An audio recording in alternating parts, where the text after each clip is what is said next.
তারেক রহমান ঘোষিত রাষ্ট্র কাঠামো মেরামতের রূপরেখা ৩১ দফা কর্মসূচি বাস্তবায়নে জনগণকে উদ্বুদ্ধ করতে ঝড় বৃষ্টি উপেক্ষা করে লিফলেট বিতরণ করেছে শিবচর উপজেলা যুবদল। বঙ্গ টিভির স্টাফ রিপোর্টার নাজমুল হোসাইনের তথ্যচিত্রে থাকছে বিস্তারিত। শনিবার ১১ অক্টোবর সকালে মাদারীপুরের শিবচর উপজেলার পাঁচচর এলাকায় এ কর্মসূচি অনুষ্ঠিত হয়। কাঁঠালবাড়িয়া ইউনিয়ন যুবদল নেতা ধুলু দেওয়ানের নেতৃত্বে এবং মাদারীপুর ১ আসনের মনোনয়ন প্রত্যাশী কামাল জামাল নুরুদ্দিন মোল্লার দিক নির্দেশনায় এ লিফলেট বিতরণ অনুষ্ঠিত হয়। লিফলেট বিতরণের মাধ্যমে বিএনপির ঘোষিত ৩১ দফা রূপরেখার উদ্দেশ্য, গুরুত্ব ও বাস্তবায়নযোগ্য দিকগুলো সাধারণ মানুষের কাছে তুলে ধরা হয়। কর্মসূচির অংশ হিসেবে পাঁচচর গোল চত্বর থেকে শুরু হয়ে পাঁচচর বাজার পর্যন্ত পদযাত্রা ও লিফলেট বিতরণ করা হয়।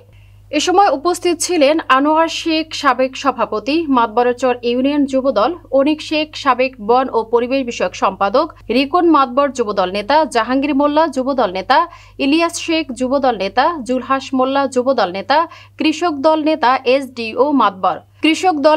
এসডিও মাতবর, জাহাঙ্গীর হাওলাদার যুগ্ম আহ্বায়ক, মাদারীপুর জেলা তাঁতি দল এবং কাউসার মাতবর সহ অসংখ্য নেতাকর্মী। স্থানীয় নেতারা জানান, বিএনপির ৩১ দফা রূপরেখা হচ্ছে দেশের গণতন্ত্র পুনরুদ্ধার ও জনগণের অধিকার প্রতিষ্ঠার রূপরেখা। এ কর্মসূচির মাধ্যমে তারা জনগণকে সচেতন ও ঐক্যবদ্ধ করার আহ্বান জানান।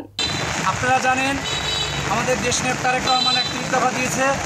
এই ৩১ দফা প্রত্যেকটা জনগণের কাছে আমরা পুষাই দেওয়ার জন্য কিন্তু আজকে বৃষ্টি অপেক্ষা করেই কিন্তু আমরা মাঠে নেমেছি লিফলেট পুষাই দেওয়ার জন্য।